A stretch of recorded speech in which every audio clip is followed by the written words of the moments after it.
Hello, hello, hello. Welcome to another episode of the Crispy Noodle Podcast. Let us be the Crispy Noodle in your vegetarian salad of life and boring news. Folks, it's our job to give you the most juicy tidbits in world of sports, entertainment, odd news, and whatever else we happen to stumble across in this hour-long podcast, this meal for your mind. Thank you for joining us for the ride. I'm Rich Liebig. I'm Michael Costanzo. And we got topics in sports, entertainment, and odd news to get to. But before we do that, we like to give you a little personal bit, let you know what we've been up to since the past week that we recorded. So, Mikey, my friend, how you doing? What's happening in Costanzo country? Doing pretty good. Oh, man. Well, all right. But I'm just drawing a complete blank. You know what it is there's so many, little things going on that it's, hard to keep track of, when things are happening. I have, a bunch of stuff coming up. I'm going to Hershey and D.C. the next couple of weekends. Okay. Well, so I've been that's not little. That's some nice trips. Well, what I mean is I'm forward thinking that I forget what's happened in the past. Oh, as soon as it's happened, I'm like, next. You know, you're only looking out the front. Windshield. My car doesn't even have. You're not even mirrors. Looking. Yeah. I got rid of the rear view mirrors in the side Take mirrors. that. I don't need them. I'm only looking forward. Yeah. No. Boy, you're just as bad as Jersey drivers at that rate. No. No. We had a good. Go back to Jersey. Go back to Jersey. No. I had a good, relaxing weekend. I like when you get to have a nice, relaxing weekend. We met up with some mutual friends for dinner, which is always a good time. A large portion of my weekend was watching the Eagles game as well. Was sitting around doing nothing and then watching the Eagles game. Yep. We'll get to that in just a minute in the sports sampler. Yeah. You know what I did do? I did stop by Ambler's little Oktoberfest thing that they have here on our main street. Just to get food. That's all I love. Yep. I love food truck food. No excuses on that needed, Mike. I love food truck food. It's just something about it just makes me happy. All right. You know, I will say though, I gotta take issue. Ambler didn't have Humpty Dumplings this year. That was a big. Oh yeah, big you disappointment. love your dumplings. Love Humpty Dumplings. They do the cheesesteak dumplings. They do roast pork and. Do they do a soup dumpling? No, they don't do a soup dumpling. That is amazing. I've never had a soup dumpling. Oh my gosh. It's a dumpling with soup in it. Yeah, but you eat it all in one shot, so the soup explodes in your mouth. That does sound good. What kind of soup though? Yeah, it's it's usually like a vegetable or a wonton soup or something. Where do you find this? Some places have it. I know dim sum in media has it. There's a couple places that have soup. I have to look out for that. Yeah. I also have to come to your neck of the woods and get the Thanksgiving egg roll. I don't know if they have that. I don't know. That was last year. They're not going to have it this year? I hope they do, but I gotta check my sources to see if that's happening in Phoenixville. Gobbler's back at Wawa. Gobbler's already back at Wawa. Yep. Check that off the list. Man, I gotta go get me one of those. Yeah. I'm in now junk food mode. Yeah, junk food mode. This is the food review portion of the Crispy Noodle. Well, that's what I did. I went out to dinner. We went to Plaza Azteca. Got food truck food, living it up. What did you do? Did you have any fun food moments this weekend? But not exactly the food, but definitely fun moments. My neighbors got married. Oh, very nice. So, yeah, there's food at weddings. Yep. We were at the Glassberg Inn, if I remember correctly. Where's that at? Glassberg Inn. It's outside of Allentown. Oh, okay. It's really nice. It's a bunch of cottages and Oh, nice. If you're having a small wedding, it was the perfect way to have that because everybody had a section of a house. That's pretty cool. Yeah, and I gotta say, I checked something off of my bucket list. When we went to our room, we saw that there was a loft and a spiral staircase. So we were like, "Oh, that's probably another bedroom or something." We walk up the staircase, and on this little, floor or whatever, there was a whirlpool. Okay, that's pretty cool. And that came with the room? It did. And I was like, I'm not against it, but that seems like a very odd placement for a whirlpool. I feel like it's on risky, the loft. Yeah, putting something like that in a loft because God forbid it overflows. Yeah. It's all coming down on everything else. Yeah. I'm like, that's a bold choice. Yeah. Glassberg in, but you do you. And it was great for us. We tried it the following morning. It was great to. Was it nice? Yeah, it was. Nice. Very cool. It was, and also like it was perfect like after the wedding because like you're dancing, you're moving around a lot, you're in a heavy suit. Yeah. It wears you down the whole night. Yeah. And then like to wake up the following morning and have like a hot whirlpool ready to go for you. Very nice. That was like a nice like recovery. I can't say I've ever had. I've been in like hot tubs before. Is that kind of like the same concept or? Yeah, except the whirlpool is basically like a bigger bathtub that's built into the house. Right. And there's jets and all that jazz. Yeah. Nice. You can sprinkle, bath salt, bath bombs, whatever. Did you have some bath salts? No, but we could have. You could have. It would have made sense. It would have. That the one time where it would have. Yeah, not from the odd news. Right. No. I'm glad you caught my drift. Yeah, remember that was a thing. Like we had like for a while there, everybody was like bath salts. Everybody was on bath salts in the odd news. Yeah, that's right. That happened like a couple years ago. It's these crazy fads, man. These kids these days. Now we're back on meth, just like God intended. That's right. There's nothing wrong with the classics, folks. Yeah. No, that's cool though. They had a little bit of whirlpool action. Yeah, I never been inside whirlpool before. No, neither have I. Yeah, so that was interesting little, fun excursion. Nice, yeah.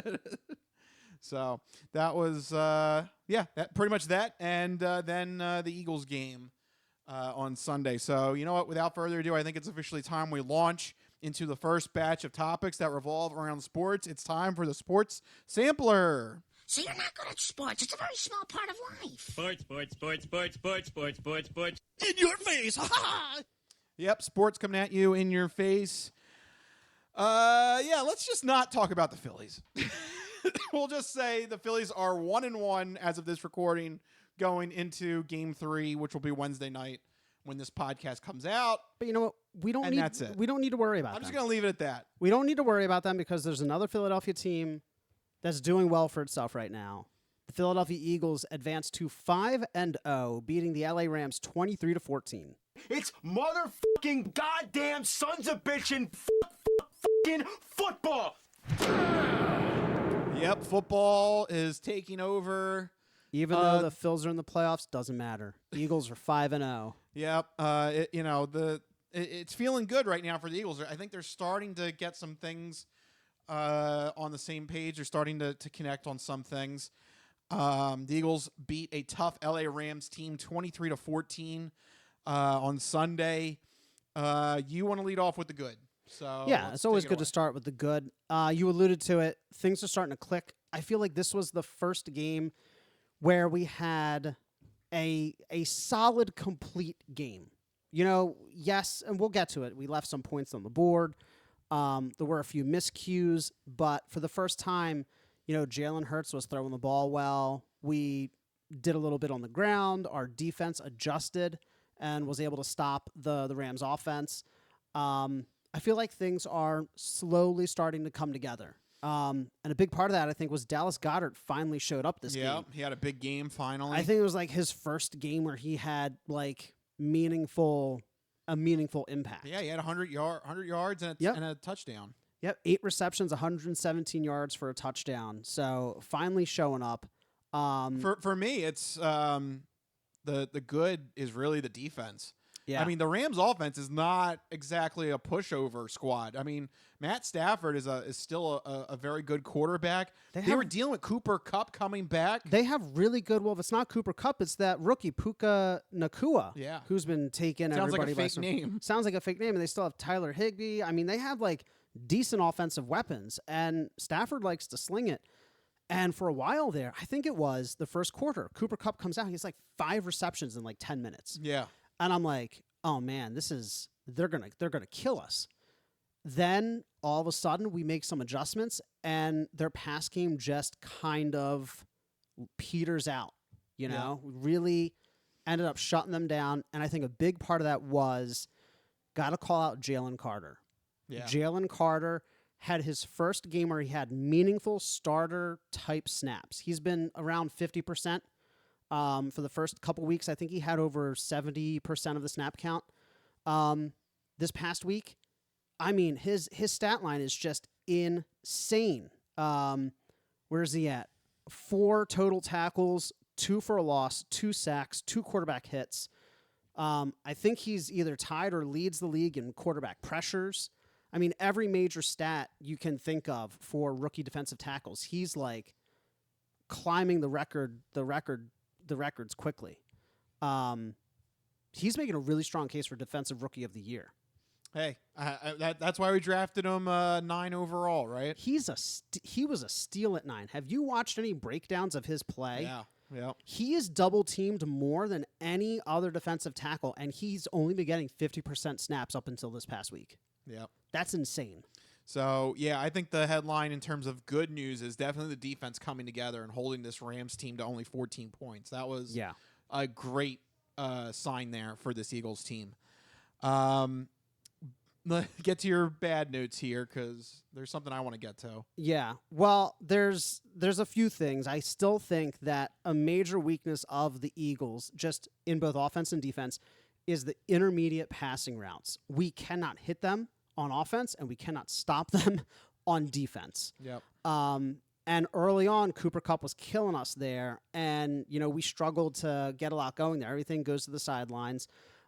Which isn't necessarily a problem, but you would like to see a little bit more diversity in your attack and also being able to shut that down when other teams use it against us. So that was concerning to me. And then I don't know exactly what you're going to go with the bad, but I have a feeling it might touch a little bit into the last category we have here.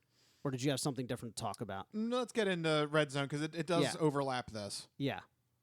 Your ugliness not good. note is the red zone efficiency.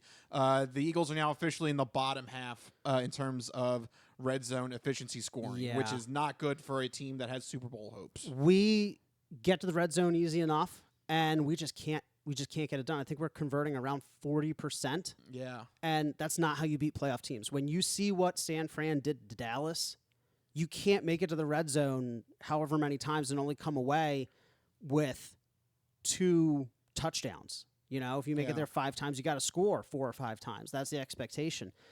Love Jake Elliott. He's awesome, but we can't keep winning games by kicking 3-4 field goals. No, that's not how you win games. No. My concern is the offensive coordinator. This is starting to get ridiculous. The Sirianni had to waste 2 touchdowns on things that the offensive coordinator should have been able to handle. Yeah. There was one play where there was only 10 men on the field. Yep. That's bare bones, like basic coordinator stuff. Right. They should be able to know what personnel is coming in and out. And I think it was for a significant third down play too. It wasn't like first down. We burned quite a few timeouts just trying to get situated. Well, 2 of them was because of faults from the offensive coordinator. Yeah. One was that instance where they only had 10 men on the field. And then another instance was Jalen Hurts was not getting the right play call. I don't know if it was a fault in his helmet. I don't think it was because that was the play Jason Kelce got fired up about. He got heated. That's another concern. Something is happening where they are not getting the right call on the field. There's a lack of communication somewhere in this chain because we saw, this is a couple weeks now where people have been getting a little chippy on the sideline. And we chalked it up to competitiveness and, playmakers wanting the ball. But I've never seen Jason Kelce get that way on the sideline with coaches. Yeah. Well, there's something wrong. Something's going on. I don't know if it's the way they're calling the plays or if it's the system but something is not translating from the coordinator to Hurts and to Kelce on the play call on the field. I know Nick Sirianni gave up offensive play calling duties. I think it was a few weeks into last season. And then we saw the offense really take off. I think he needs to take them back. Something's not right. Because I'm getting sick and tired specifically with one type of play that we called twice in the red zone that went for 0 combined yards. Oh, yeah. The designed quarterback runs. They figured it out. Yeah. We can brotherly shove all we want. He can scramble for his life, but the designed runs do not, period, work, period, anymore, period. Right. Just give them up. They're They playing- know, guys. They're playing zone, so their bodies are right to the line of scrimmage. They can see Jalen Hurts taking the ball and running with it. We had to abandon the run-pass option because teams were committing. They were just selling out to stop that. And part of that is they're also selling out to stop the quarterback run. Like, they have multiple guys on Hurts whose only job is to just follow him around wherever he goes. Yeah. So They gotta stop it. We stop have that. big bodies in A.J. Brown and Dallas Goedert. There's no reason why we shouldn't be getting it to them more in the red zone. No, absolutely right. So I'm with you on that. Yeah, they got to get rid of that. Yeah. We're at, you might as well get rid of the coordinator. I don't know, because we're getting into week 6 here. This is unacceptable. You got to have a system for getting your play out there on the field. Yeah. And, oh, man, I hate this. Like, every season there's, like, a coordinator who becomes, like, the scapegoat / sacrificial lamb. But I just think the OC is just not, like you said, not getting it done. Yeah.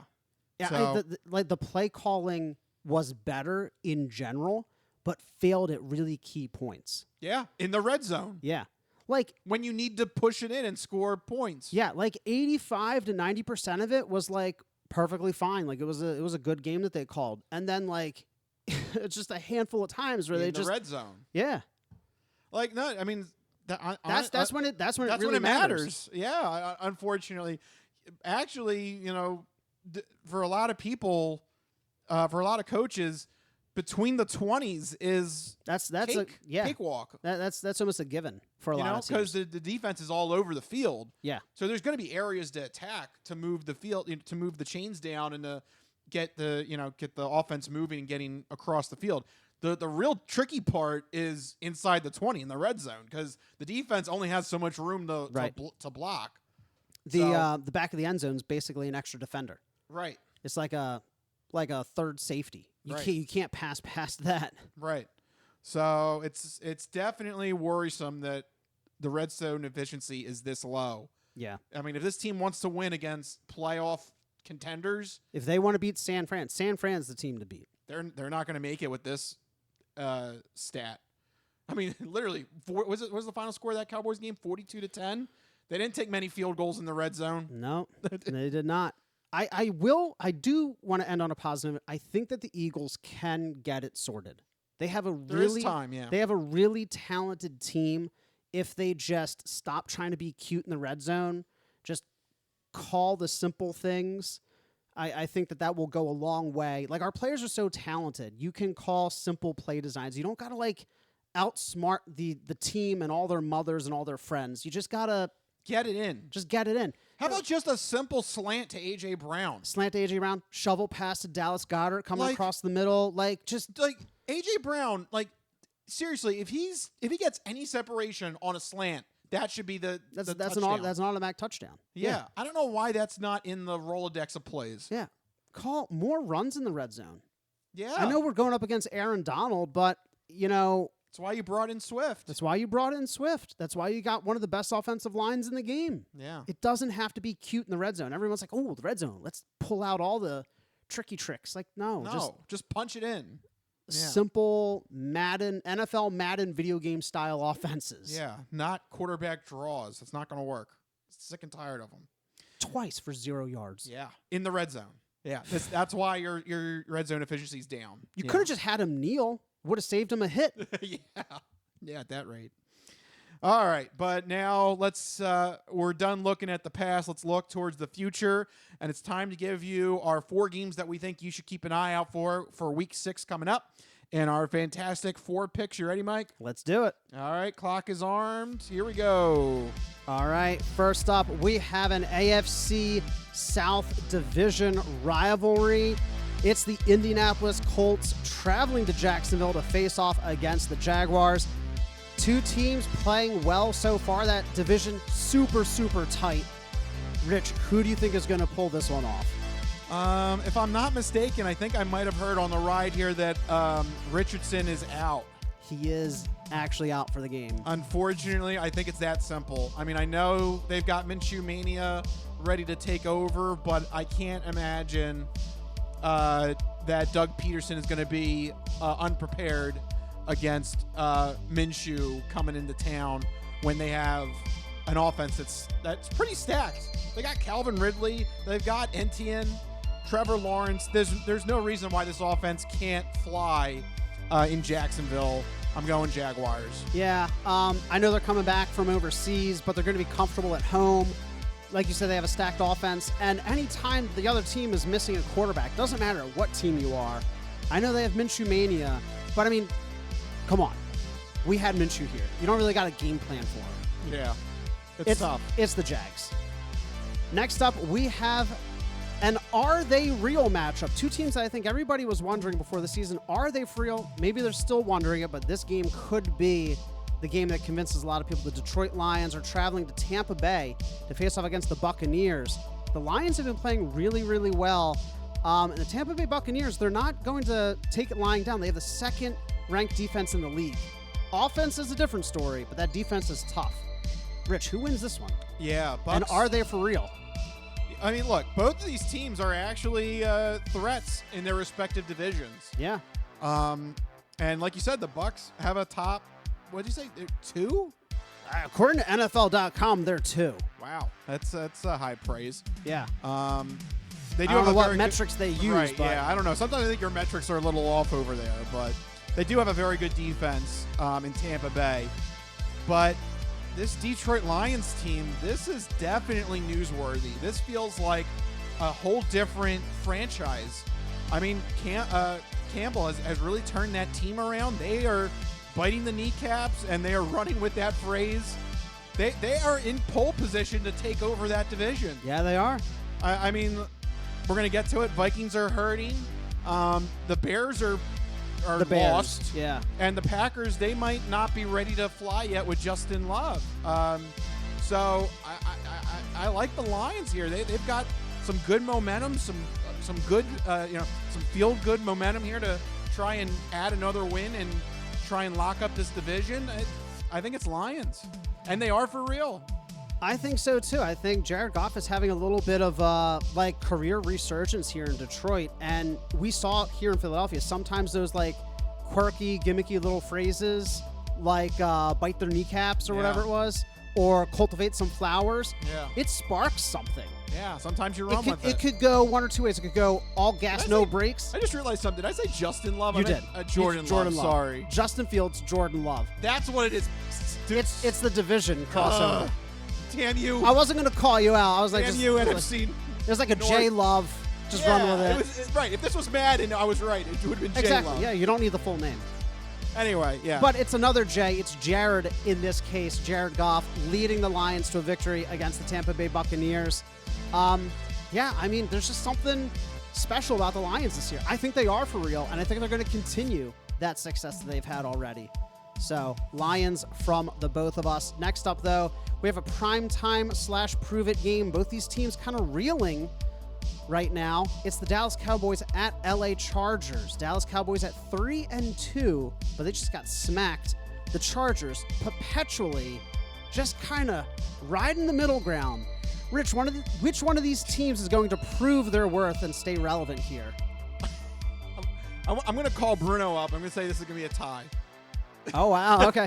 I mean, both these teams give off tie energy. They're just this is very basic. This is a very interesting matchup because, the Chargers have all of the stats you want, but they really can't put together a solid game. Yeah. And then the Cowboys are so just back and forth. There's one game they look great, and then there's another game where they look atrocious. So, I mean, really, it's a crapshoot. I'm going to go Chargers just so I can say screw the Cowboys, as traditional Philadelphia fans should. That's true. But, yeah, this is a weird matchup. I mean, Justin Herbert, you can usually count on to have a solid, 200-plus pass yard game, throw a couple of TDs, but it always seems like along the way they make a mistake or two that costs them the game. Yeah. But I'm gonna go Chargers. I think they can handle the Cowboys. This is tough. Here's the problem with the Cowboys is they actually are starting to not have any depth. Yeah. If you are able to stop Tony Pollard and CeeDee Lamb, they kind of just fall off. There's really they don't have another second running back or second wide receiver to step up. And you can count on Dak Prescott to make some mistakes. And he's got 4 picks in 5 games. Oh. So didn't he say I'm only gonna throw Didn't he say I'm only gonna throw 10 interceptions this season? Well, like he's Quentin Tarantino. Yeah. I'm only gonna have 10 interceptions. You better enjoy them. That's been a criticism of his, is that he turns the ball over a lot.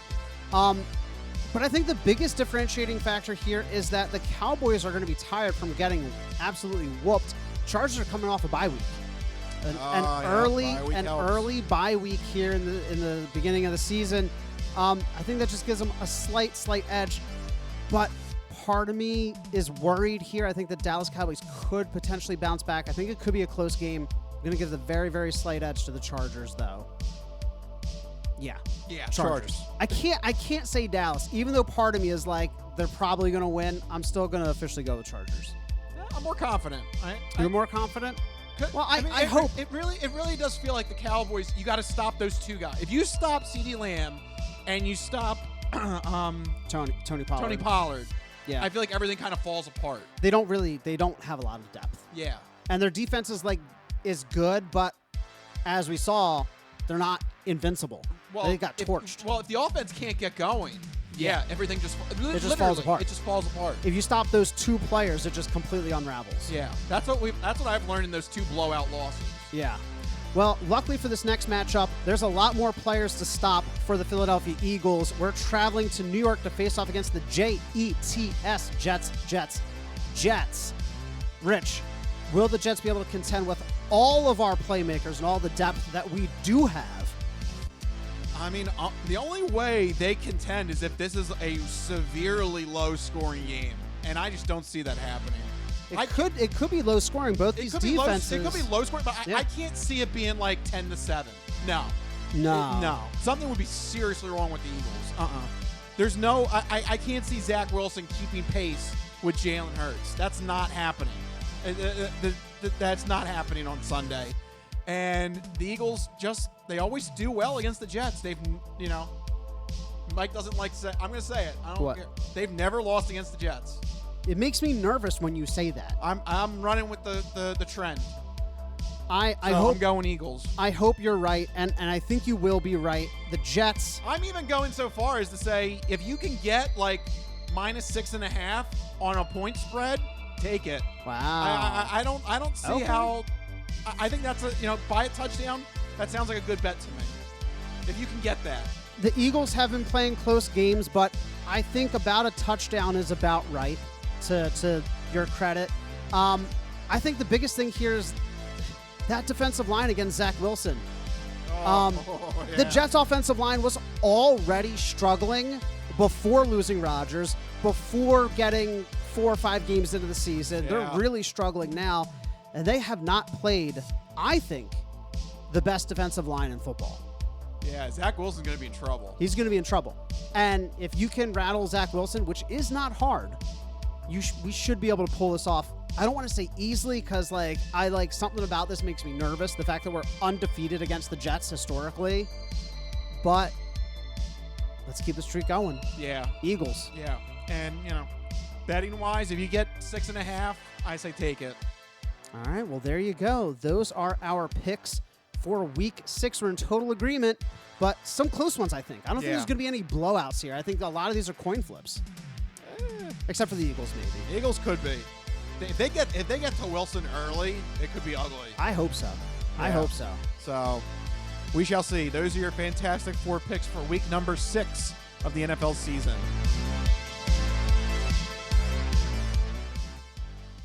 Yep, there you go. Our weekly predictions there. But there's one more news topic that we want to cover, and we're going to hit it in a new segment called the 3-minute drill. We're going to hit it in 3 minutes or less. You ready, Mike? Let's do it. All right. The clock is armed. There you go. 3 minutes. All right. Well, this week in the 3-minute drill, we just have one topic, but one that I think will create a lot of good discussion. The Minnesota Vikings recently placed star wide receiver Justin Jefferson on IR. He will miss at least 4 weeks because of it, potentially more. But a lot of people are wondering, Say the goddamn words. You're gonna be okay. Oh, God. Say the goddamn words. That's our injury report sounder. That's what Minnesota is saying, but I don't think it will be okay. The Vikings are 1-4. Justin Jefferson is the only thing going for that team. This has sparked a little bit of a question in the NFL fandom. Could the Vikings basically say, you know what? Season's over. Let's trade Kirk Cousins. That's the rumor mill. Immediately, Justin Jefferson goes on IR, and you got articles on ESPN. Are they going to trade Kirk Cousins? What do you think? Unfortunately, I still think it's kind of too early. You know, like week 5, like you still got, 12, 13 games left of the season? Yeah, but 1-4? That is rough. That is a deep hole to climb out of. But it may not be in the NFC North, especially if things break against the Lions coming up, you know? I guess. So their division is still up for grabs. I don't know if they're willing to just call it a day this early in the season. I will say, though, if they lose another, game or two, yeah, then I think you got to consider trading away Kirk Cousins in a rental move, try and get any sort of draft capital that you can from a lost season. And there's going to be teams that are looking at that way. All you got to do is look towards the AFC East basement. Yeah. Jets and Patriots could both use a quarterback. I would not be surprised if Bill Belichick gives Kirk Cousins a little sniff. How about Arizona? Arizona's playing tough. Yeah, we thought they were going to tank it, but then all of a sudden they're like, no, let's actually try. Yeah. But they haven't brought Kyler Murray back. All right, there's a few teams out there, but I agree. They're not going to run out and do it right now. No. This is probably going to be closer to the trade deadline. They're going to see over these 4 games. If they win 3 of them, miraculously, Kirk Cousins ain't going anywhere. If they lose, I say if they go 2-2 in these 4, I think there's a strong possibility that they trade Kirk Cousins. So that's 3-6? 3-6. You're dancing there. 3-6 at the midway point with the Lions, and even though the Packers aren't that great, you're looking at 3rd in the division. Yeah. And the NFC, there's a lot of teams are hovering around 500 records. It's really, really going to be tough. Yeah. So there you go. Could the Vikings pull off a monster trade? Possibly. And there you go. The scream indicates our time is up with the 3-minute drill. Hope you guys enjoyed that segment. But yeah, very interesting. Something to keep an eye out for with Justin Jefferson placed on IR for the next 4 weeks. It's really the only thing that makes that team run. I know. Yeah, I don't know. And they got rid of Dalvin Cook. There's really no Yeah. What is there to be excited about if you're a Minnesota Vikings fan? Trading Kirk Cousins. Yeah. Look, it's the last year of a deal, right? Do you want to re-sign him after starting 1-4? No. What if they end the season at 6-11? Oh yeah, definitely Kirk Cousins, who's led us to so many playoff wins for so much guaranteed money. No, they're not going to re-sign Kirk Cousins. They are definitely going to be in the market for a fresh new quarterback. Rip the Band-Aid off. If you're not going to re-sign him, why wait? Yeah. Don't play out the season. I think they're going to be big-time sellers at the trade deadline. Yeah, especially if they can get something for him. And they will. He's worth at least a second, if not more. That's coming from That's coming from me. That's from an anti-Kirk Cousins person. Yeah. So there you go. Take note of that, NFL. But for right now, we're going to wrap up this segment and take a break. But don't go anywhere because we still got the entertainment entree and the non-fortune cookie news coming around the bend when we return from the break. Don't go anywhere. This is the Crispy Noodle Podcast.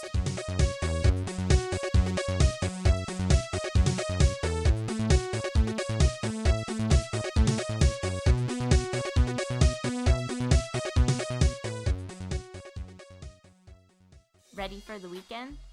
Happy Friday. Hi, my name's Marie, and I'm an artist who's been making Happy Friday doodles every week for over 7 years. And now you can own my art collection in this Volume 1 and Volume 2 art series. These doodles span across multiple themes, yearly festivities, various countries, languages, and more.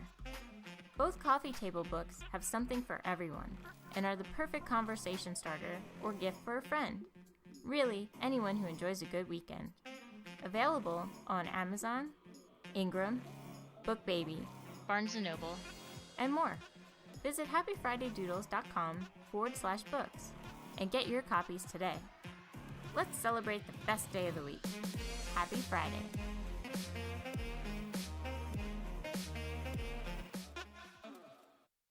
We're going to talk about 22-year-old Matthew Kyle Letham, and he decided to call police at 4:45 in the morning because he couldn't find a ride home after the bar at 4:45 in the morning. But that is not the actual oddity of this story. Police encountered Matthew Letham on the scene, and that's when they noted that this dude actually has a tattoo of the state of Florida in between his two eyebrows. Oh my God. Yes, and I have his mugshot. So here we go. He's literally Florida man. Yes. He's like a superhero Florida man, and that is like his logo. He is Mr. Florida Man. So I mean, you know, it's the most harmless Florida story we've ever had. yeah, except for the fact that dude has a tattoo Is stupid. that will last the rest of his life that he cannot hide.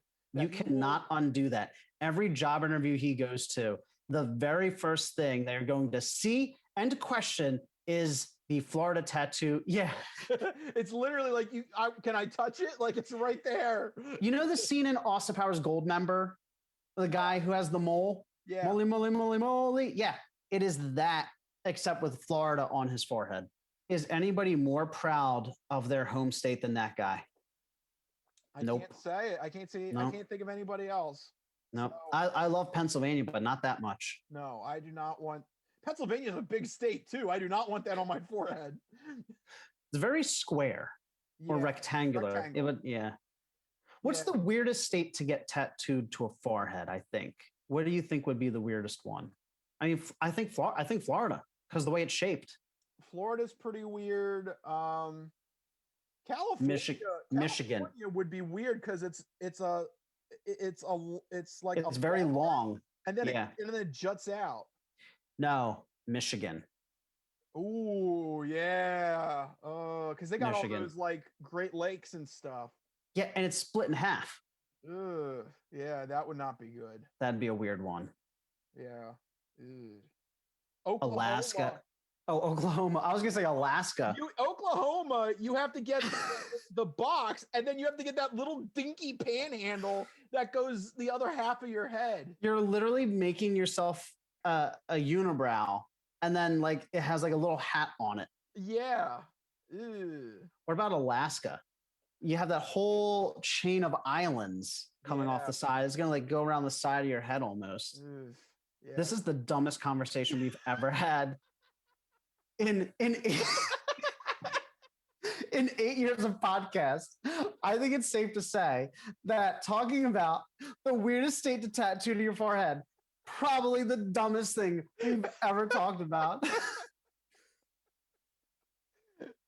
It's 2021, man. And we were like, actually analyzing. You're like, oh yeah, and the islands, and we're like, yeah, that makes sense. There's something fundamentally broken with us, Rich, in 2021. It's 2021. Nothing makes sense anymore. It's that simple. The pandemic's gone on too long, Rich. We've hit a breaking point. Yeah. All right.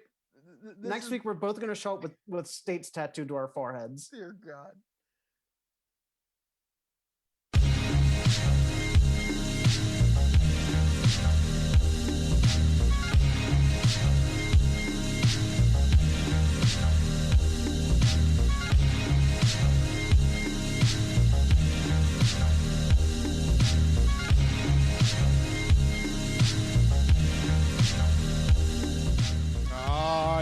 We're back here on the Crispy Noodle Podcast. We are done the sports sampler. Eagles, look, at the end of the day, Eagles, we can nitpick and be worried about whatever we want to, but the Eagles are 5-0, one of the only two undefeated teams in the NFL right now. So at least things are looking pretty good right now. Look, all that matters is the win-loss column and getting those wins early in the season. Big, big help when it comes down to it. Might only be a win or two that divides the 1 seed from the 2 seed. Yeah. You know, so racking them up early, best way to do it. That's right. But now let's leave the world of sports behind and go into the second part of our show where we go over some movie, TV, and video game news in the entertainment entree.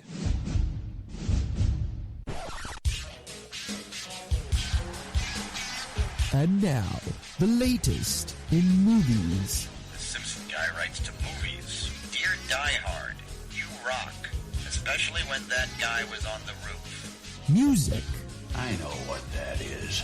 That's music. Video games. I'm Commander Shepard, and this is my favorite store on the Citadel. Celebrities. You really know Warren Beatty? Yes, I do. I took a leak next to him once at the Golden Globes. And more. You were the all-singing, all-dancing crap of the world. This is the entertainment entree. All right, entertainment entree time. And we're gonna do let's do your new. This has been your new segment for 2023, the Hollywood strike update. We probably should have made a bumper at this rate. We've been covering this. I don't think that either of us knew it was going to last this long. Yeah. I thought early on, I'm like, I'll do this every once in a while. It's been pretty regular. There's been a lot of big updates, a lot of big news, but this week, actually, I think we're starting to finally see it beginning to taper off because, I mean, there weren't a lot of huge updates. It's all very, very positive stuff. We said last week that they reached a deal. And the WGA, the Writers Guild, has officially ratified the vote, or passed the vote to ratify the deal with 99% approval. They had That's good. 8,500 members voting yes and 90 voting no. I want to know who the 90 are. Who's there like, no, I don't want more money? Yeah. Was 99% approval. So Bill Maher. Probably. It was Bill Maher and Drew Barrymore. Yeah. Interesting side bit. Didn't put it in here, but just to follow up on that. Her 3 lead writers left the show. Well, not a surprise. After the strike ended. Yeah, because they're like, see ya. Yeah. They're trying to screw them out of their deal. Real consequences, folks. Yeah, makes sense. Be kind to your employees. Yeah. But yeah, so they officially ratified the deal. It's now in effect through 2026. Again, fair pay, protections on AI, better residuals, and transparency when it comes to streaming.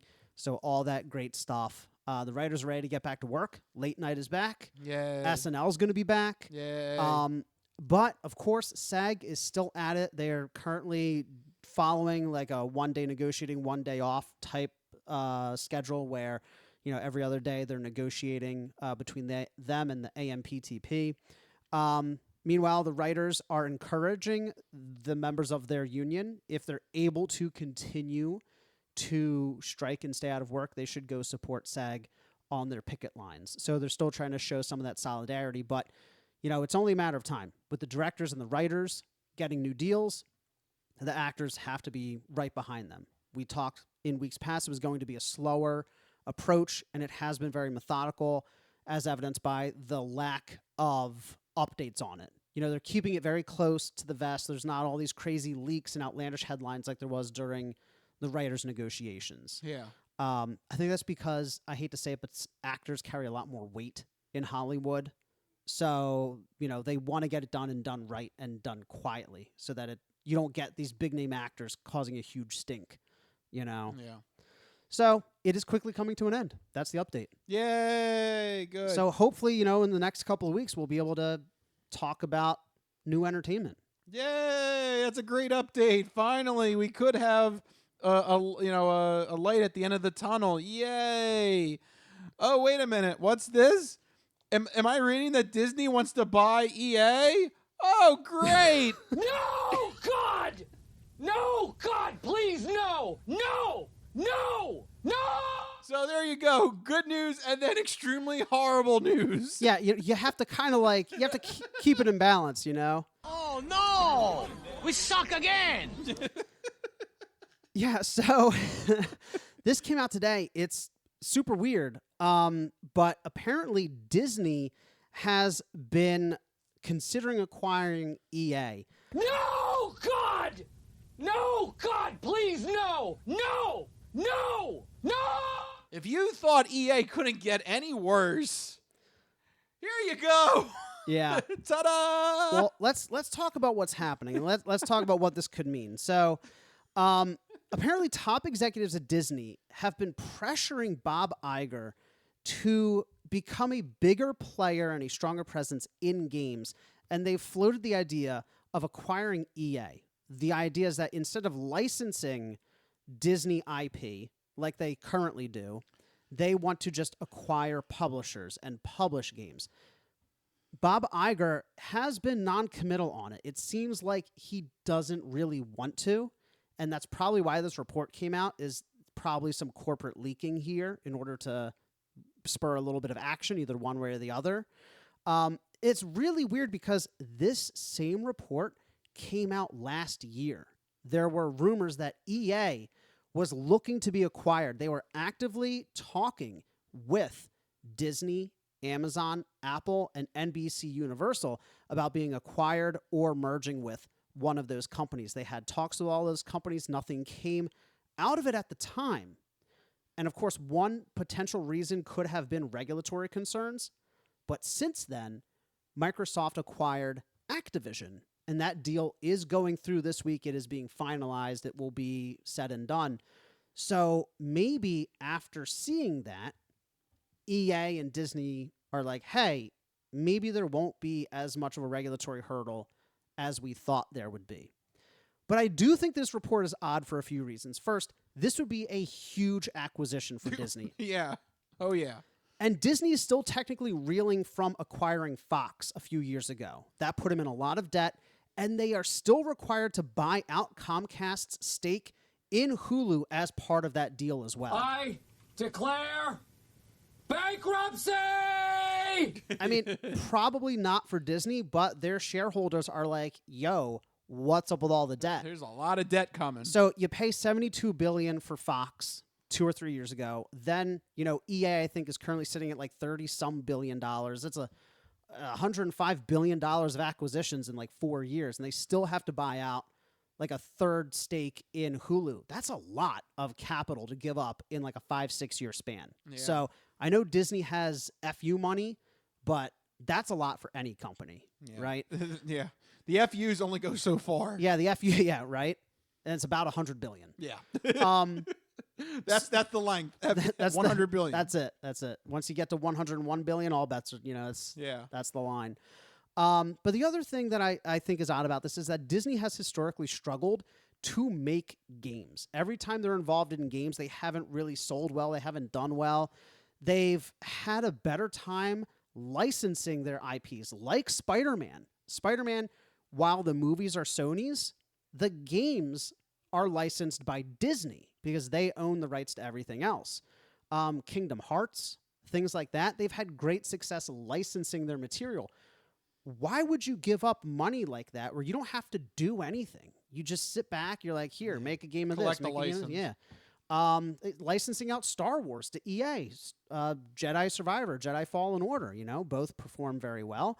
They don't have to do anything. They just license it out. So I think it's an odd report. I mean, what do you make of all Could this? it be that they're afraid somebody else would be willing to buy EA? I think you've hit the nail on the head that EA, if they're actively talking to, like last year, they were actively talking to Disney, Amazon, Apple, and NBC. Those are some big rivals of each other. Yeah. And Disney absolutely does not want to cede ground specifically to NBC Universal. They're the one big competitor in broadcast, film, everything. Comcast Universal is one of Disney's biggest rivals in the entertainment industry. Yeah, because that would be awkward if NBC Universal bought EA and then Disney has to beg NBC Universal to make a Star Wars game. Yeah, I know. What happens to all those deals that are in place? It gets very weird because you're right. Disney's like, oh, please, rival, continue to make our games. Yeah. I'm sure NBC Universal would, but it would make strange bedfellows. Right. So it might be a little bit of like, if we don't, they will. Because we know Amazon has wanted to get into gaming. Apple's weird. Yeah, why is Apple trying to do this? Apple constantly flirts with gaming, but it's always like, bring your games to the iPhone and the Mac, not so much like making games.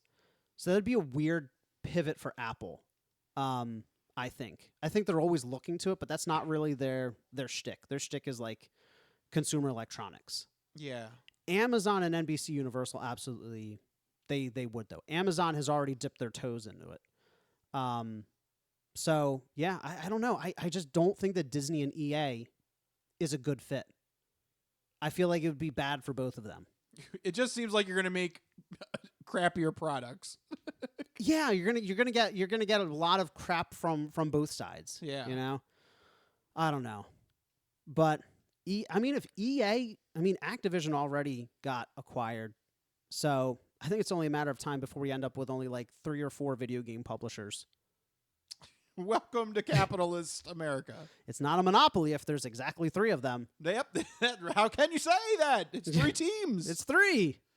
Definitely not a problem with just 3 major companies owning everything. Yeah. So yeah, that's the latest news on Disney potentially acquiring EA. We'll keep you guys posted. Yeah, I don't that's know. a weird Some development. Weird headlines coming up. But there was some good headlines of video games. Just want to talk about this quickly. A new version of the PlayStation 5 was announced for the holidays and gives us a glimpse into the future of console gaming. That's exactly what Mike said. That's exactly what I said, because I got to tell you, the new PlayStation 5 looks pretty slick.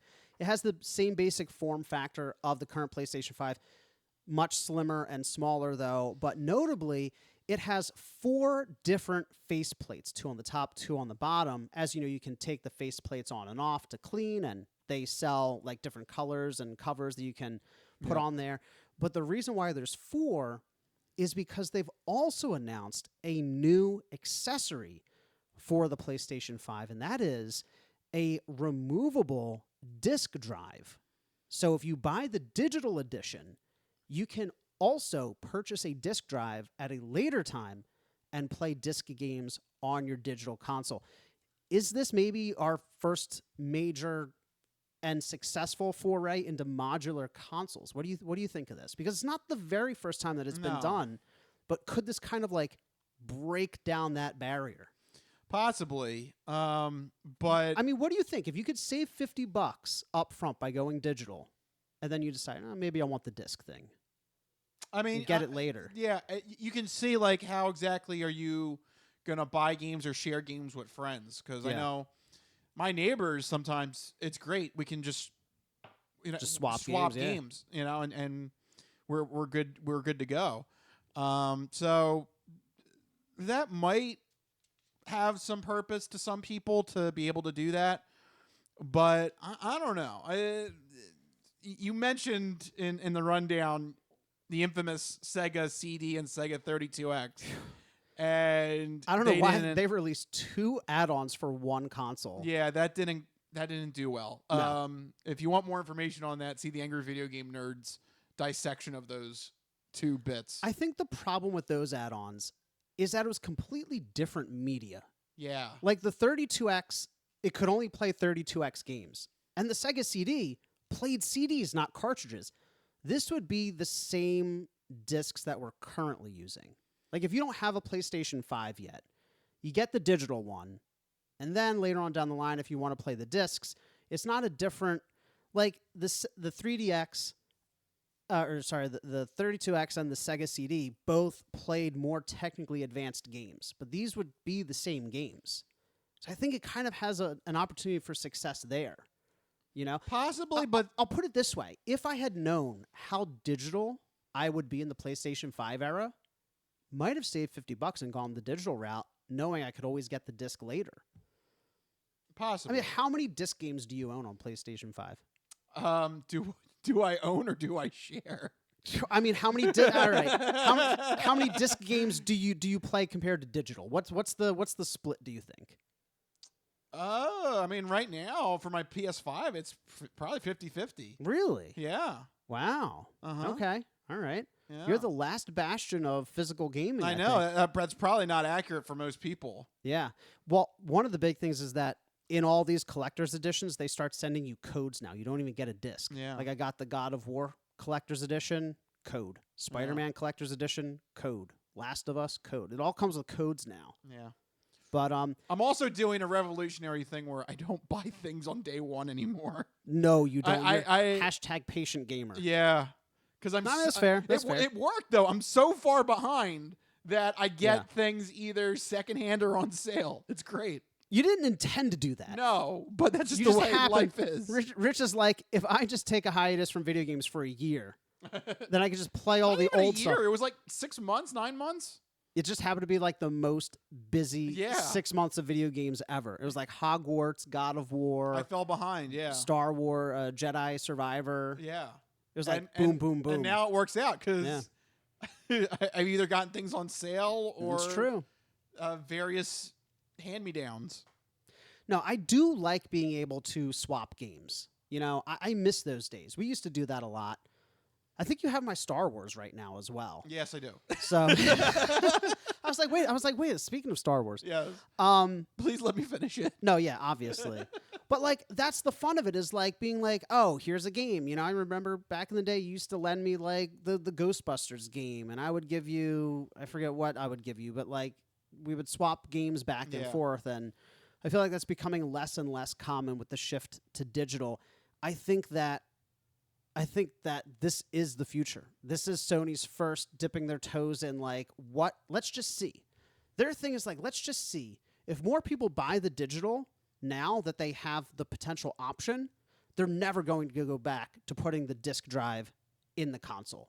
Yeah. For the PlayStation 6, it will be an add-on only. Right. It makes more sense to only manufacture one console instead of two. Yeah. It's basically, this confirms it. They're like, we figured it out. You know who was ahead of this? Who? PC gaming. Yeah. Because the modular thing? laptops don't have CD players in them. They don't have CD-ROMs. They don't have anything like that. Yeah. They were one of the first ones to get rid of them. Yeah. I mean, if you want a CD that badly, you'll get you'll get an external drive, and Yeah. but games aren't even pressed onto disc for PC. Nope. You literally, it's Steam or nothing. Right. So I think that might be the future. I don't have a problem with going digital, just in general, but there has to be like a good way of going about it. Like, I know Steam has more forgiving refund policies than like the PlayStation Store does. Yeah. There's more trials, there's more demos, there's more sales, there's, it sucks not being able to share games though, but if they implemented some kind of like gifting system where you could like gift a game to somebody else, like buy something off their wish list and send it to them, like that would be a cool feature. Like, it needs to be handled a little bit more intelligently. Yeah. For me to be okay, I wouldn't mind going digital, but I need to see like more focus on it. Yep. So there you go. Interesting PlayStation 5 news for the holidays. You might want to save some money starting now. All right, now let's wrap up the entertainment entree with season finale discussions. Two of our favorite shows have come to an end. So let's officially announce spoiler territory for Ahsoka and for Only Murders in the Building. It's a spoiler! Ooh, it's a spoiler! Don't listen! Go away! So there you go. You've been warned. We're going to talk about season finales of Ahsoka and Only Murders in the Building. Let's start with Only Murders because I feel like Ahsoka is gonna be a longer conversation. Very good. Only Murders continues to be one of my favorite shows on TV. Yes, absolutely. It's one I always forget about. Forget to watch when it comes out. Always surprised and shocked when there's new episodes, like perpetually. Like, I cannot keep track of the show. But I'm always just like tickled pink with like the acting is fantastic, the writing is great, the vibe of it, everything. The finale was a good one. I enjoyed it. It was, it wasn't earth-shattering like the first season was, Yeah. But it was still a really, really solid episode. Yeah, I think the quality is still there. Yeah. Even after 3 seasons. The twist wasn't, it was in that safe realm where it was a little bit of a twist, but not ridiculous. Yeah. So it made sense, but it wasn't, earth shattering or anything like that. Nevertheless, yeah, it was a great conclusion. I still love just Steve Martin and Martin Short. I please. They're so good. No, you know who I love? Just keep it going. I love Selena Gomez though. Yeah, she's watching her like play off of the two old farts is so good. And then like them constantly try to keep up with her. Yeah. And then her like having a little soft spot for these two old guys, it's a feel good. It's a weird like feel good murder mystery show. Yeah. Absolutely. No, I agree with They're that. trying to solve a murder, but you feel you like there's a lot of great moments in it. I still think it's weird that Paul Rudd was the murder victim. I don't know. That was awesome. It was a star-studded. I mean, they always have a lot of guest cameos. Yeah. But I mean, Meryl Streep was a regular. Yeah. Like that's a get. Yeah. I was like, wow. I mentioned a couple of weeks ago, Matthew Broderick was like invading all my shows. Yeah. And this was one of them. He had a guest role in Only Murders in the Building. So that was a nice surprise. What do you think of the end, though? The assassination attempt. Yeah, that's that was an interesting weird, cliffhanger. Yeah. Right? Like the show always ends on a cliffhanger. If they're gonna do another season, which they were greenlit, it came out last week that they were greenlit for another for season 4. This will be, which we won't see until like 2025 probably. Probably, but the murder happens in the building, so it makes sense. Only Murders in the Building. Yep, the title still is accurate. I'm like, at some point, if this they goes, gotta move. Yeah. This is my thing. Everyone's get out of this building. There have been 3 murders in this building. Now 4. Usually 3 strikes and you're out. Like it would have been 1 murder, and I'm like, you know what? Done. I'm moving. I don't know where I'm moving to, but I'm moving. Yeah. And then they let a second murder happen, and then a third murder happen, and they still live there. You can still do a true crime podcast and not be involved in the crimes. That's actually how most podcasters do it. What? Yeah, I know, right? Oh, I was going to go kill somebody after this show. We're called the Crispy Noodle. We're not making crispy noodles. You don't have to be directly involved in what the podcast is about. Not yet. Not yet. Yeah. But no, it was good. Yeah, it was still a good way to end the season. Looking forward to season 4. And yeah, I love every minute of it. It's just the quality is there, the writing's there. I love Steve Martin and Martin Short. Like I could watch them all day. I just want to watch them just do modern things. I'm in. I would watch a show. You know what one of my favorite bits in that show is how much Martin Short loves eating dips. Yeah. I don't know why, but like I'm watching him do that. I'm like, I'm not gonna lie, I would totally do that. Yeah, you like dips. Like dip is. Have you ever just like eaten dip? Not like he does, but like I still need a chip. You still need a chip. You can't just. I want a chip. You can't just raw dog it. Whoa! You're not just going in with a spoon. What the hell are you thinking over there? Well, it was very erotic. Yes, indeed. It was erotic. What are you doing over there with the dip? I love dip, man. What can I say? Oh my god, I'm not trusting you with dip anymore. I don't know what you're doing over there. This is weird. Oh my god. Well, it was very erotic. Yes, indeed. It was erotic. No, I could just eat dip without a chip. You should have said that instead of what you said before. I wanted to spice it up a bit. Boy, I like my dip spicy. That was an interesting way to put it. All right. Anyway, yeah, so if you haven't seen... we can play the spoiler, so you should... Only Murders, yeah. Yeah, basically we love Only Murders in the Building. Yay! Right. The spoilers are for the whole segment. Yeah. So there we go. Now let's move on to Ahsoka, because that also ended this past week. So we've got the conclusion that Thrawn is back in the Star Wars universe. He has made it back. We have Ahsoka and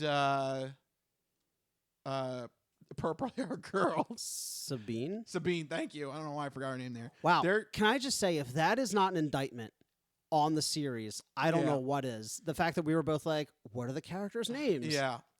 They're stuck in the planet that's lost. I can't remember beyond the planet super name. hyperspace. Yeah. Is that a thing in Star Wars? It is in the Rebels universe. Yeah. Okay. Yeah. So that is officially happening now, and the rumor is that they're going to have some sort of Ahsoka, Mandalorian, and Boba Fett Avengers-like team up to take on Thrawn in an expanded universe. But how? movie. They're stranded. Well, that'll be the. Is that part of the movie? That'll be part of the movie then, or series or whatever this is going to be. That's supposed to be like the next step. How do you feel about that? Not good, to be honest. So, I mean, we touched on it very, very briefly last week, where I alluded to the fact that Ahsoka was not great, and I stand by that. And I think the finale kind of put a bow on top of this steaming pile of crap. I shouldn't be that negative towards it, but here are my major complaints. It didn't feel like a complete season of television. Yeah. Like, it felt like a series of, like, greatest hits, and then, like, it kind of just, like, stopped.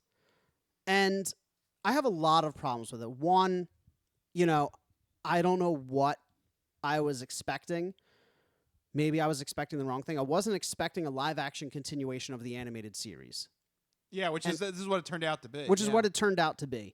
Like I said, like we said before, it was like if you didn't know Rebels, I don't know how you even got through the first 2 episodes. And here's my problem with that. Every show has characters you don't know. That's most shows. Yeah. When you start watching a show, the characters are new. What this show didn't do is give you any kind of frame of reference or context. They're just like, Sabine, she's a rebel. Wink, nudge. And I'm like, okay. Is that all the characterization I'm getting? And like, they built it up a little bit. But my biggest issue was Thrawn. I know you were really looking forward to him. Maybe he did something for you. I still don't know what the big deal is. Like, he literally has an army of, like, 4 guys after getting all of them slaughtered by, like, so many frustrating... He has the remnants of a... The one thing... He has one ship, 3 kooky witch ladies, and, like, I assume they're bringing bodies back from the dead. That's what all those things are that he put on the ship. Yeah. I assume they're bodies. He's going to create a zombie army. Right. He wants to create the Dark Trooper army, yeah. Okay. It was cool. Make that earlier. That was the coolest part of the entire season, and they saved it until like the last 10 minutes. But my biggest problem with Thrawn is that they did not show until the last 10 minutes why he's even a threat. The entire time he's like, send out some guys to go get him. And then those guys went to go get him, and they all got killed. He's like, at one point, he's like, we don't have many resources. Send 2 more TIE fighters. Why are you doing this? Just leave the planet. That was my biggest... No, they got to bring all the dead bodies. They're going to reanimate. That was my biggest frustration. Like, take the idea of a villain monologue and then have him just do it for 3 episodes. He's like, we have limited resources. Send out another squad to just kind of piss him off. Every once in a while, a TIE fighter will come by and strafe him, and then it would get blown up. And then, like, an episode later, they send in a squad of stormtroopers. They get blown up. And then another episode, another TIE fighter, and he gets blown up. I'm like, why are you just throwing resources away? There's a way easier way to kill your guys to bring them back as zombies. You just kill them. Like, I don't know. Was that frustrating to you, or is there a bigger reason that I'm just missing because I don't know the character? The logic is that they were trying to delay the Ahsoka and the team from confronting him. He needed to buy as much time as he could to load up the dead body. 90% of them would have been fine. No, they need 100%. They're dead. You just keep bringing them back. You can make more. But you got to get them all onto the Star Destroyer for the 3 mothers to reanimate. Yeah. It's plot armor. It was so unbelievably frustrating. For 3 episodes, I'm like, just send everybody and kill them. So, because he wastes more guys sending small, tiny squads randomly over the course of a week on this planet. Like, how long are they there? It seems like forever. Enough to get 1,000 dead bodies onto the ship. Oh my God, move faster. You're telling me, you're telling me these witches can bring people back from the dead and they can't levitate the bodies onto the ship? Come on. Just like, it's so... Am I wrong? Just tell me if I'm wrong. Or... I mean, no, you do have some valid points. Okay. Was it as frustrating for you being a fan of Thrawn? So, yeah, my problem's not with Thrawn, to be honest with you. I'm like, Thrawn, like... Maybe it was more pacing for me. Yeah. I could see the storytelling aspect, was not 100% there. I think Thrawn, I think for what, what's his name? Mickelson? He's not Mad Mickelson. Whatever his name is. He's Happy Mickelson. I don't know. Yeah, whatever his name is. I thought he did a good job with what he could do in the role. I mean, he's not used to being on screen as Thrawn. He was always a voice actor for Thrawn. Oh, that was the actual voice actor? Yeah. Oh, that's Rebels. really cool. Yeah. So, I mean, I'm sure that was a challenge for him that he had to actually like get into the role physically now this time. Yeah. So, I mean, I thought he did fine. I gotta admit, my problem with this is actually more Ahsoka herself. She was do very anything. like very just kind of almost way too stoic. Is she supposed to be stoic? I thought she was supposed to be a little bit more like... Yeah, she should have had a little bit more... Like fieriness. Yeah, she needed a little bit more character, a little more gumption in her. She's very... quite passive. Yeah. Like things just happened. Yeah, it never seemed like she took control of a situation. And then like Thrawn escaped and they're like, we're just gonna be like happy like villagers. Yeah, we're gonna go back and help those weird frog people. Like there was urgency, but also like a weird calmness about it. Yeah. So like, oh, the world's about to end, but remember, find your inner peace first. Like, no, the world is ending. And the thing that they wanted to stop happened, and like nobody reacted. Yeah. It just like happened, and they're like, ah, shucks. Yeah, we'll get him next time. We'll get him in season 2 coming out in 2024. Like, it felt very much like if you don't have a full season, just wait until you do. Yeah. Like nothing happened. Yeah. Nothing of importance. Other than Thrawn came back. Thrawn is officially back. Yeah. But like the lead up to that was so laborious. Yeah. You know? Boy, I tell you what, you wouldn't like Twin Peaks the revival season, 18 episodes, and there's literally like a 5-minute episode where someone's just brooming a kitchen. I want to get your I want you to watch the episode of Twin Peaks where there's just a guy cleaning a kitchen for 5 minutes straight. God, I don't know if I could sit through that. Yeah. It's not that I dislike slow things, but there has to be a purposefulness to it, and I felt there was no purpose in Ahsoka. Like the purpose is to establish Thrawn is back, and they're gonna make him the Thanos of this era. Wouldn't it have been more exciting for Thrawn to have just come back?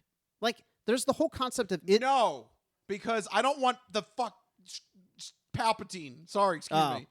I don't want the.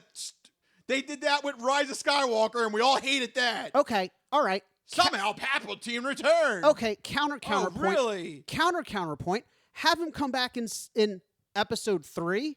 That's the inciting incident that kicks off the actual story, and then you wrap it up in 9 episodes, and you have a traditional Act 1, 2, and 3. Yeah. Act 1, Thrawn comes back. Uh-oh, we gotta kick things into high gear. Act 2, whatever the fight is. Act 3, you have the denouement.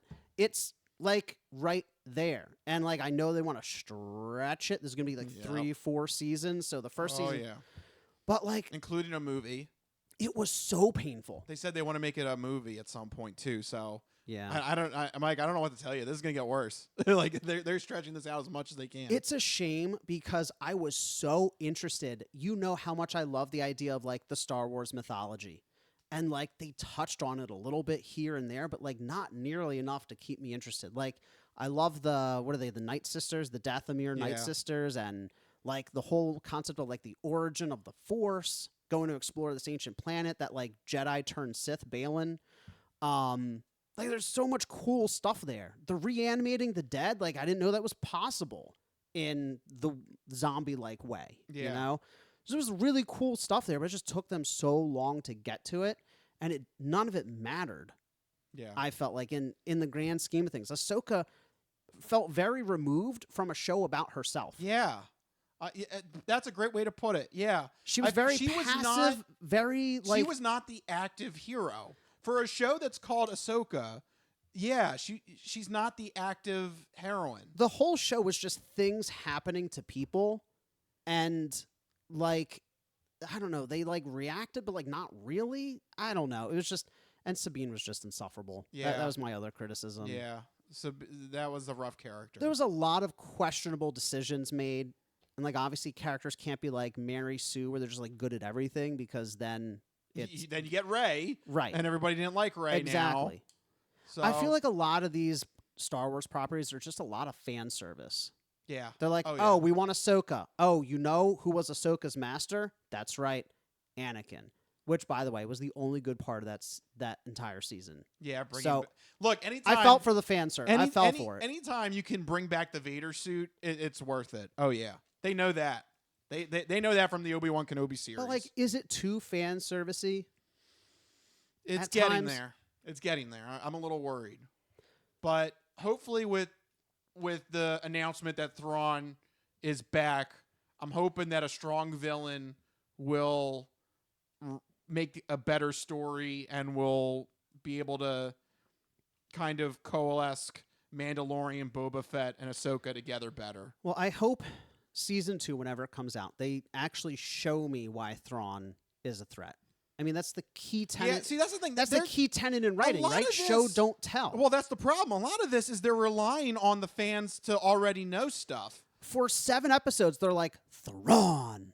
And I'm like, okay. Yeah, you never read the expanded universe. No, and then credits. And then the next episode, they're like, but Thrawn. And I'm like, yes, and? Right, they're assuming that you know. And then even when he showed up, he didn't do anything. Yeah. He was just moody. At least he had a nice white coat on. He did. And blue face. Kept it spotless the entire time he was on this right? planet. Everybody else is dinged up and like got blood and dirt on him. He's fine. I still don't know what he's going to do with his exactly one busted ass ship and like a couple hundred dead bodies. He's going to take over the galaxy. Like, just tell me, spoiler alert. How does he do it? He's supposed to. I mean, look, that's another thing too. Is like if you're going from the Thrawn books, the original Thrawn trilogy, he unites all the leftover stormtroopers and like rallies them to his cause. Okay, but they're going a different mysticism route, right? Here. So like I don't know how much they're gonna pull in from the Thrawn trilogy, so it's still a big mystery. But we gotta leave it at that because we gotta get to our final segment, the non-fortune cookie odd news. We've been talking about cool and its ramifications and how it applies to the hip scene, but maybe you could give us some examples now of the opposite of cool, uncool. Just exactly what is uncool? My nipples look like milk duds. Holy shnikes. It's time for the non-fortune cookie odd news. It's not of this world. I don't know exactly what it is or what it's doing, but this is not human intelligence, okay? It's not human intelligence we're facing. How you doing? Me? I'm doing great. Mandada bastata. I don't make this stuff up. I'll take a pound of nuts. That's a lot of nuts. That'll be $4, baby. You want fries with that? I seen the celery dance across the baseball fields. You had me at meat tornado. No, go past this. Past this part. In fact, never play this again. Okay. What does that mean? And now it's time for the non-fortune cookie odd news. So sit back, get everything you need to get from the kitchen. Be sure and empty the bladders. Go to the bathroom because you're in for a hell of a ride.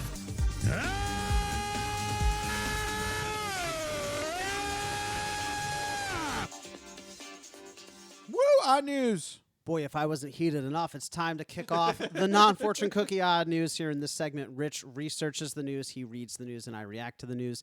He finds a weird and wacky story and keeps it hidden from me, which ensures that all of my reactions are my genuine gut reactions to hearing this story for the very first time.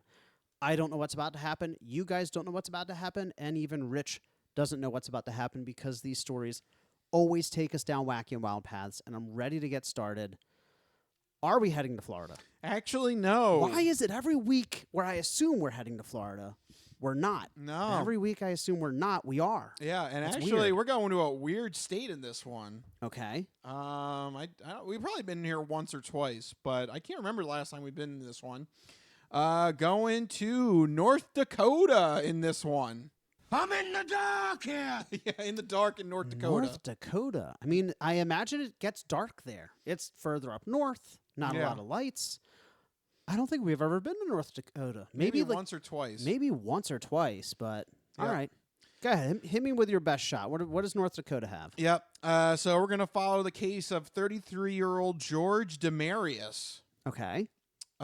He decided to visit McDonald's. Okay. All right. Fine establishment. Yeah. Sure. This was, let's see, Saturday. There you go. I was looking for the day. So on Saturday, you go get some fast food. Yeah, I like it. Yeah. So Demarius walked up to 43-year-old McDonald's employee Trent Guthmiller. Guthmiller. Yep, Guthmiller. Okay. Yeah. It's quite the mouthful of a name. Yep. He was outside and was on a break. So, that's good. McDonald's gives its employees a little bit of, a couple minute break. Very kind of them. Yep, very good. Look, Amazon doesn't do it. No, that doesn't. No. So, good job, McDonald's, giving them a break.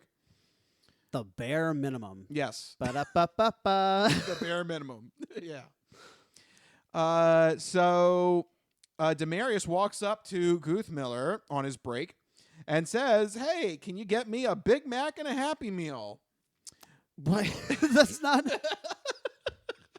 where you place the order. He just finds a random McDonald's worker and like, "Hey, can you just go do this for me real quick?" He just sees the M. Yeah. Oh, there you go. I must order from you now. What in the world? Yeah, no, he's on a break. So Guthmiller responded by saying he was on a break. It says they need to go inside. Oh, man. Demarius... This guy did not take that well, did he? Demarius said, "No, I need you to get me a Big Mac now." Okay. Guthmiller then responded to him, "Well, why don't you go get a job?" That escalated so fast. Because you done goofed. Yeah, there you go. Damn. At which point, Guthmiller then walked back inside the restaurant. But when he did that, Demarius followed right behind him and pulled out a Glock and called him a son of a bitch. You made me into my ultimate force! Yeah. Lovely. Gonna f***ing kill you, motherfucker, old style! There you go. Wow, that escalated Boom. from Big Mac to Glock very Glock. fast. Yeah. You son of a bitch. Oh, There man. you I mean, the go. guy did kind of come at him a little bit. Look, the dude was on his break. Come Yeah. on. Can't you... What am I going to do? Serve the burger out here on the curb? Yeah. Like, I just imagine this guy's, like, sitting out, outside, like, the back door of the McDonald's on, like, one of those, like, milk cart things, you know, that you always see. And why does this person think that's how you order McDonald's? Yeah. Does he think, there's a drive-through, there's a walk-by? Yeah. There's a Is it walk-by a new order. McDonald's service? Some guy's just waiting outside Yeah. to take your order as you walk by? Why didn't you go get a job? Yeah, why And then didn't he you go get a responds by job? pulling a gun. This is absurd. Yeah. So obviously at that point, everybody started freaking out because, that's a loaded weapon. Yes. Yeah. So not good. There is security footage that recorded the whole incident. Demarius did try to escape the McDonald's before cops arrived. They noted that when officers arrived to handcuff him and arrest him, he didn't have the gun on him. That's when they reviewed footage, and it turned out that in his escape, he threw the Glock into a stroller that a 1-year-old was in. I'm gonna f***ing kill you, motherfucker, old style! He's trying to Wow. frame Maggie Simpson here. No, what's the only... the Only murder in the building, yeah. The Pickwick triplets or Which something. one of the Pickwick triplets did it? Which one at McDonald's? That's exactly what happened. I'm gonna it He's was been the watching baby. too much Only Murders in the Building. It was the baby. The baby has the gun. I don't know what you're talking about, officer. I clearly don't have a gun, but that baby does. Oh, what's that behind the blanket? You should question that baby. He looks shifty over there. Yeah. Oh my God. That's amazing. And I know that's terrifying too as a parent, because literally now you have a baby rolling around next to a loaded gun. But like, how did the parent not notice? Maybe just some dude. Well, look, some dude is in this McDonald's with a handgun and waving it around. So like, as a parent, you're like, oh no, there's a man with a handgun. And sometime in between you going, oh no, there's a man with a handgun, he was able to walk over and put it in the stroller, run over and like toss it. And what are you doing? Because you're currently looking at the man with the handgun. You go, oh no, handgun. And you watch him walk over. Maybe you're just in shock. I Maybe. mean, I could believe that. Maybe they're just like, they don't know what to do. Like literally, you're just eating a burger. And then all of a sudden, this guy yeah. starts like charging at you, and you're like, "Oh my God!" Yeah, you don't want to make any sudden movements because he has a gun, right? And so he just tosses in your. I mean, maybe okay, maybe I was quick to judge. Yeah, and you just complete shock. Yeah, okay, I could see that. That's fair. That's fair. I retract my statement. I think it is kind of funny to have the image of a toddler with a loaded gun. Oh yeah. Baby's packing heat. You know, Tommy Pickles used to keep the little screwdriver in his diaper. This baby's just like Glock. A Glock in the diaper. Yeah. Yeah, there you go. There's two ways to escape from a playpen. Prison break. Yeah. What did you say, Mommy? Oh my God. I said I want my Baba now. Yeah. So another interesting little wrinkle on this, besides the baby with a handgun, is Demarius actually did not come alone. He had a female companion, 27-year-old Eloise Flying By, who... That is a made-up name. Flying By? Like she's flying by? Yep. Who was waiting for him outside the McDonald's. So I guess at some point, I guess he said, I'm going to get you food. A Big Mac and a Happy Meal. Yeah, and you stay here. Who's getting the Happy Meal? Didn't they ask for a Happy Meal? Yeah, that's right. Who's getting the Happy Meal? The girl. Okay. She must love toys. I don't know. Well, she just doesn't want a lot of food. Oh, okay. I guess I don't know. Some people don't like to have a big burger. I don't know. How un-American of you, especially especially in North Dakota. Yeah, right. You get yourself a Big Mac. Exactly. You're in the middle of America. Exactly. You represent Big Mac or double quarter pounder, nothing else. Yeah. You're not a child. You get your order right, Missy. That's right. You at least a quarter pounder. Come on. So, hold on. Yes. Did I just make this up in my head? But wasn't there at some point a big kids meal? What, at McDonald's? Yeah, probably. Didn't they have like a slightly larger hamburger? She should have gotten that. I don't know. Do they still have toys in the Happy Meal though? Yeah. Oh yeah. Do they? Oh yeah. I mean, I don't know. I haven't got one in a long time. Oh, absolutely. Yeah. Oh, okay. Yeah. I should go get one sometime. See what kind of toys. See what toy you get. Given out these days. Watch out for the Glock. Man, that's a dangerous one. That is quite the giveaway. Also, by the way, you were definitely on the right path of being questioning of her last name. Cops determined that it was an alias. Yeah, Flying By. Yep. And because of that, she got charged with giving the cops a false name. Oh, so she didn't even do anything in the middle of this, but she's going to get jail time because that's probably a worse offense than what the guy did. In North Dakota, brandishing a gun, that's like a slap on the wrist? Well, actually not for this Burleigh County sheriff. They went full blown on Damaris, getting him on a felony charge of terrorizing people with a dangerous weapon. Wow. They did not take kindly to this. They threw the book at him. Yep. Good. I mean, he gave a gun to a baby. I don't know. North Dakota's like, guys, we don't even have anything in the books for this. We have to create an entirely new law for this guy. He gave a gun to a baby. Yeah. This is jail. You don't get to choose your mommy and your dad and your Aunt Lily. I'm your aunt. Well, he's going to have a new Aunt Lily then because he's in jail because he did not make a $10,000 cash bond. Wow. And he will face a felony charge of, quote, terrorizing people with a dangerous weapon. Damn. So he is in big trouble. So much for getting a job. You're speechless now. Yeah, no, I mean, he's definitely not going to be getting any jobs anytime soon. Yeah, that's for sure. See, he won't get a job. The girlfriend Eloise flying by, she won't get a job. I'm just always amazed at these fast food stores because it's so simple. It's so simple to just walk in. Hey, I have a Big Mac and a Happy Meal. No, apparently it's not, Mike. And then you leave with your food, you eat it, you have a good Saturday. No, you have to brandish your Glock. Like, do you think they went there with the intent to do something nefarious? Or do you think that they just had the worst fast food outing ever? I think he was trying to get a free Big Mac meal. I think he was kind of hoping. That's why he walked up to the guy waiting outside. Yeah. And she was the getaway for the free Big Mac, I guess. Maybe. Yeah. But why do you think that would work? Yeah. Like, right on the curb. Yeah, right on the curb. Yeah. Go get a job. Oh, yeah? Here's a job for you, mother. Yeah. Luckily, he didn't fire it. And then just tossing the gun into a baby carriage. Wow, that's just... Sure. That poor baby.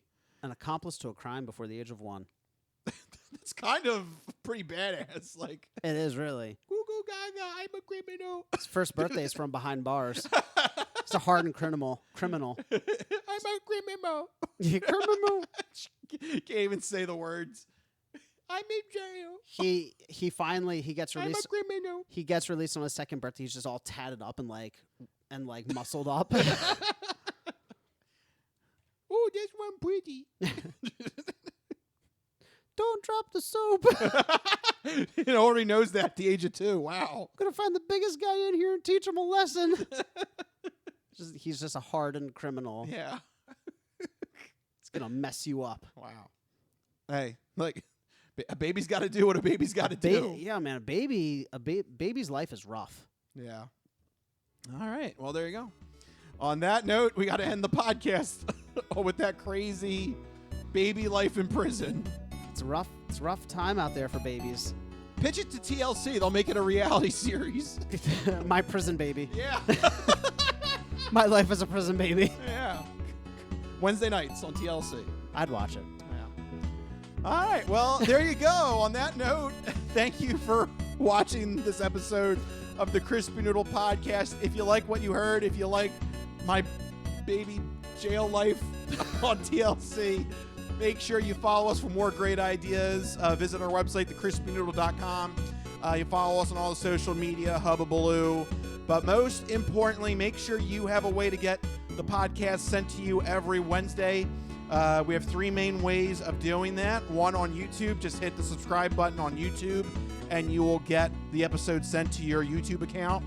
On Facebook, you can watch us directly on Facebook, on our Facebook page, or on Spotify. The video podcast will go up on Spotify, but also you can listen to us in the background of Spotify as an audio-only podcast, and you can take us on the go with Android Auto and Apple CarPlay, so you can listen to the podcast when you're doing your drives through North Dakota and you randomly confront a McDonald's employee and cause a baby to go to jail. Just be careful stopping at those McDonald's, at those rest stops, you know? Yeah. You never know. And get a job.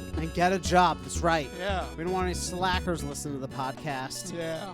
But if you need to get in touch with us individually... Slacker. You can find us on Twitter, X, whatever you have it, to share your sports, entertainment, or odd news stories.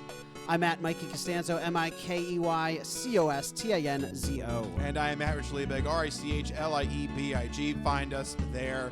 That'll do it. This has been the Crispy Noodle Podcast. Let us be the Crispy Noodle in your vegetarian salad of life and boring news. That'll do it. We'll see you guys next week. See you guys. Later. Bye-bye, all you fine peoples. Good night.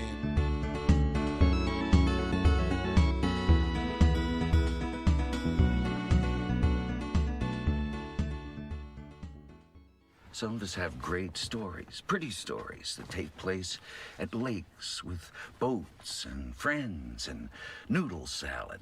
A lot of people, that's their story. Good times, noodle salad.